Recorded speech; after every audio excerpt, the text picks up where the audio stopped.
NK ടോക്കിയുടെ ഇൻഫോർമേറ്റീവായ മറ്റൊരു വീഡിയോയിലേക്ക് സ്വാഗതം. ഇന്ന് നമ്മൾ ഡിസ്കസ് ചെയ്യുന്നത് കേട്ടറ്റ് കാറ്റഗറി 3യിലെ സൈക്കോളജി ആൻഡ് പെഡഗോജി പാർട്ടാണ്. സൈക്കോളജിയുമായും പെഡഗോജിയുമായി ബന്ധപ്പെട്ട ഇമ്പോർട്ടൻ്റ് ആയ പ്രീവിയസ് ക്വസ്റ്റ്യൻസ് ആൻഡ് ആൻസേഴ്സ് ആണ് ഇതിൽ ഉൾപ്പെടുത്തിയിട്ടുള്ളത്. ഇതിനു മുമ്പും ഒരുപാട് വീഡിയോസ് അപ്ലോഡ് ചെയ്തിട്ടുണ്ട്. അതിൻ്റെ എല്ലാം ലിങ്ക് ഡിസ്ക്രിപ്ഷൻ ബോക്സിൽ കൊടുത്തിട്ടുണ്ട്. അതിനു മുമ്പ് ഈ ചാനൽ ഇതുവരെയും സബ്സ്ക്രൈബ് ചെയ്തിട്ടില്ലെങ്കിൽ സബ്സ്ക്രൈബ് ചെയ്യുക. വീഡിയോ നിങ്ങളുടെ കൂട്ടുകാരിലേക്ക് ഷെയർ ചെയ്യുക. ഇനി നമുക്ക് ക്വസ്റ്റ്യൻസ് ഏതൊക്കെയാണെന്ന് നോക്കാം. First question, at the base of hierarchy of needs Maslow describes option A social needs, option B safety needs, option C physiological needs, option D growth needs. The answer is option C physiological needs. Abraham Maslow ആണ് നമ്മുടെ needs theory മുന്നോട്ട് വെച്ചിട്ടുള്ളത്. അതിൽ 5 needs ആണുള്ളത്. അതിലൊന്നാമത്തതാണ് physiological needs. That is water, food ഒക്കെ ഉൾപ്പെടുന്നതാണ് നമ്മളെ ഫിസിയോളജിക്കൽ നീഡ്സ് എന്ന് പറയുന്നത്. രണ്ടാമത്തത് നമ്മളെ സേഫ്റ്റി നീഡ്സ്, അതായത് സെക്യൂരിറ്റി, ജോബ്, ഫിനാൻസ് എന്നിവ ഉൾപ്പെടുന്നതാണ് സേഫ്റ്റി നീഡ്സ്. മൂന്നാമത്തത് love and belongingness needs, that is social needs. അതുപോലെ ഫ്രണ്ട്ഷിപ്പ്, ലവ്, മാരേജ് എല്ലാം ഉൾപ്പെടുന്നതാണ് തേർഡ് വൺ ആയിട്ടുള്ള ലവ് ആൻഡ് ബിലോങ്ങിങ്നെസ് നീഡ്സ് എന്ന് പറയുന്നത്. നാലാമത്തതാണ് self esteem need, respect to others അല്ലെങ്കിൽ self respect, prestige and feeling of accomplishment ഒക്കെ വരുന്നതാണ് എസ്റ്റീം നീഡ്സ് എന്ന് പറയുന്നത്. പിന്നെ ഒരു വ്യക്തി എത്തിച്ചേരുന്ന അവസാനത്തെ ഘട്ടമാണ് 5ാമത്തെ ഘട്ടമായിട്ടുള്ള സെൽഫ് ആക്ച്വലൈസേഷൻ എന്ന് പറയുന്നത്. ഇതാണ് ഫൈനൽ സ്റ്റേജ്. ഇതിൽ എത്തിച്ചേരുന്നതോടുകൂടി ഒരു വ്യക്തി പീക്ക് ലെവലിൽ എത്തിച്ചേരുകയാണ് ചെയ്യുന്നത്. അതിൽ achievements one's full potential includes creative activities ഒക്കെയാണ് ഉൾപ്പെടുന്നത്. അതുപോലെ ഒരു വ്യക്തി കംപ്ലീറ്റ് മാനായി മാറുന്നത് ഈ ഒരു സ്റ്റേജിൽ വെച്ചിട്ടാണ്, അതായത് സെൽഫ് ആക്ച്വലൈസേഷൻ സ്റ്റേജിൽ വെച്ചിട്ടാണ്. Okay. Number 2, the region between the actual and potential development is known as option A zone of proximal development, option B zone of initial development, option C zone of potential development, option D zone of individual development. The answer is option A zone of proximal development. Potential ഡെവലപ്മെൻറ്റേയും ആക്ച്വലിൻ്റെയും ഇടയിലുള്ള റീജിയനെ നമ്മൾ പറയുന്ന പേരാണ് zone of proximal development. അപ്പോൾ answer option A zone of proximal development. Question number 3. A child confuses the number 25 as 52 and the English alphabet B as D. In which category the child belong? Option A mental impairment, option B learning disability, option C visual impairment, option D mental retardation. The answer is option B learning disability. A child confuses the number 25 as a 52 and the English alphabet B as D. In which category the child belong? That is learning disability. Question number 4. Which of the following conditions is essential for creativity? Option A freedom, option B conformity, option C convergent thinking, option D dependency. The answer is option A freedom. Which of the following conditions is essential for creativity? That is option A freedom. Question number 5. Mild mentality retarded people have IQ of option A 40 to 80, option B 55 to 69, option C 90 to 110, option D 120 to 140. The answer is option B 55 to 69. ഓരോ IQ റേഞ്ചിന് ഓരോ classification ആണുള്ളത്. 1 to 24 ആണെങ്കിൽ profound mental disability, 25 to 39 severe mental disability, 40 to 54 moderate mental disability, 55 to 69 mild mentally disability, 70 to 79 border line mental disability, 80 to 89 low average Question number 6. The child having the difficulty in picking up object is suspected to have option A, lower level of intellectual functioning, option B, visual impairment, option C, speech impairment, option D, locomotor impairment. The answer is option D, locomotor impairment. ഈ question ചൈൽഡുമായി ബന്ധപ്പെട്ടതാണ്. അതായത് ഒരു object പിക്ക് ചെയ്യാൻ difficulty എടുക്കുന്നുണ്ട് child. അത് intellectual functioning അല്ല, visual ഇമ്പയർമെൻറ്റും അല്ല, സ്പീച്ച് ഇമ്പയർമെൻറ്റും അല്ല. Answer option D, locomotor impairment ആണ്. Question number 7. Who among the following is associated with meaningful reception learning? Option A, Jean Piaget. Option B, Lev Vygotsky. Option C, David Ausubel. Option D, Albert Bandura. The answer is option C, David Ausubel. Meaning reception ലേണിങ്ങുമായിട്ട് associate ചെയ്തത് ആരാണെന്നാണ് ചോദിച്ചത്.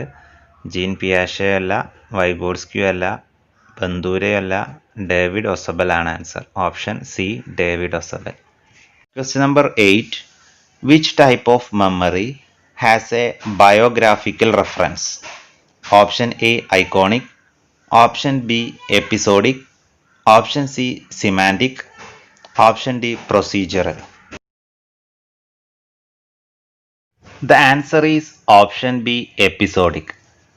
Biographical reference ഉള്ള മെമ്മറിയാണ് episodic memory. Question number 9. The first 4 needs of Maslow hierarchy of needs are known as deficiency needs. Which are the deficiency needs?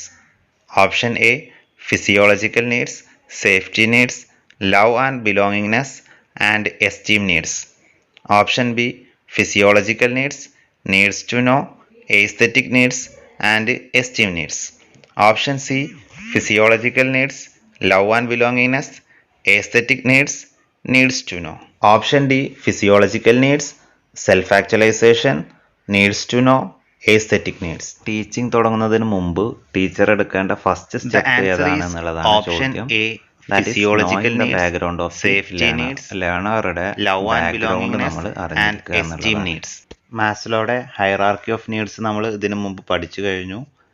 അതിൽ deficiency നീഡ്സിൽ ഉൾപ്പെടുന്നത് ഏതൊക്കെയെന്നുള്ളതാണ് നമ്മളോട് ചോദിച്ചിട്ടുള്ളത്. അത് ഈ കാണിക്കുന്ന പിക്ചറിൽ നമുക്ക് കാണാൻ കഴിയും. ഫസ്റ്റത്തെ 4 എണ്ണം ഡെഫിഷ്യൻസി നീഡ്സും ബാക്കിയുള്ളത് ഗ്രോത്ത് നീഡ്സുമാണ്. Okay. Question number 10. One will have more chance of being successful as a teacher if option A, she is trained in teaching. Option B, she is competent enough in her subject. Option C, she belongs to the family of teachers. Option D, she can organize her teaching learning activities systematically and conveys the same effectively.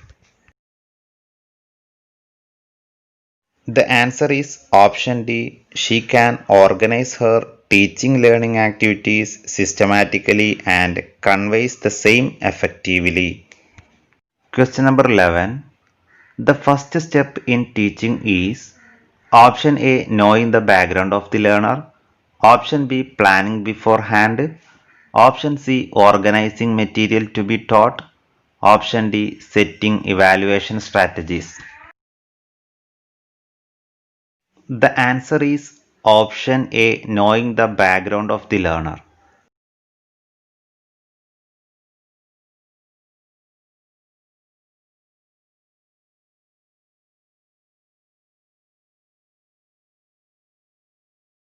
Question number 12. Who said that the playground is the cradle process of development of the child?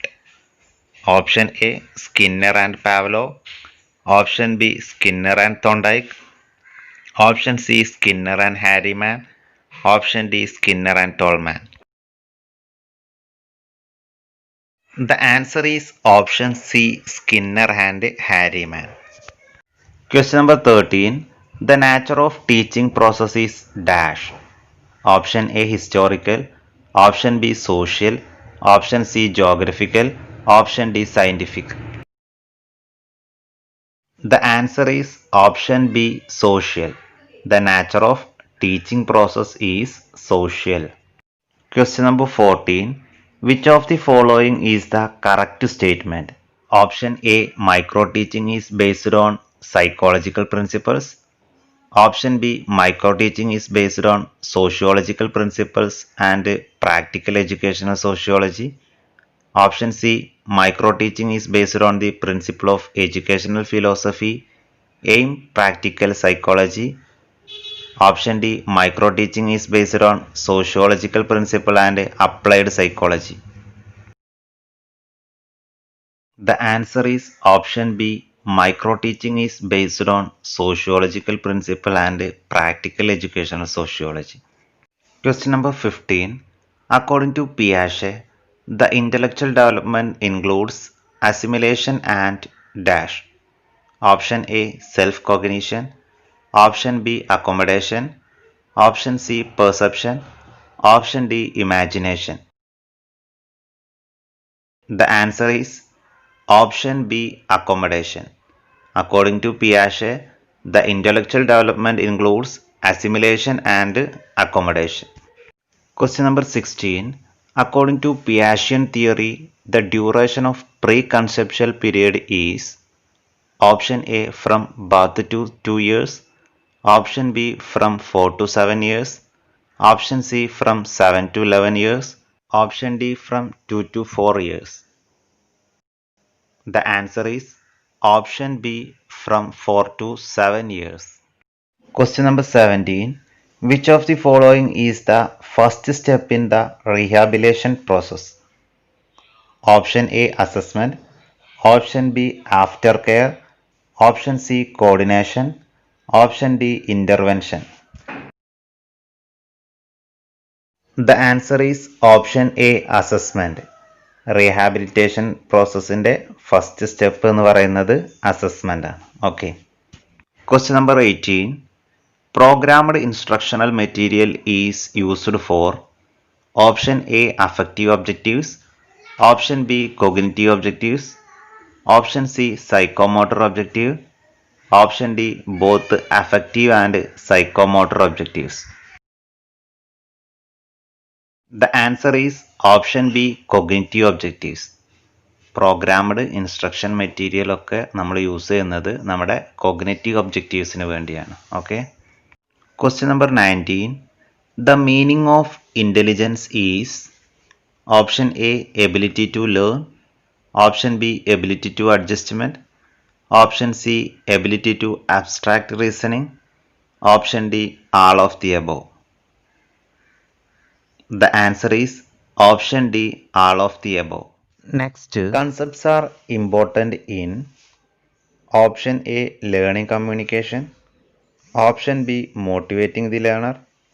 Option C, thinking process. Option D, achievement of the learner.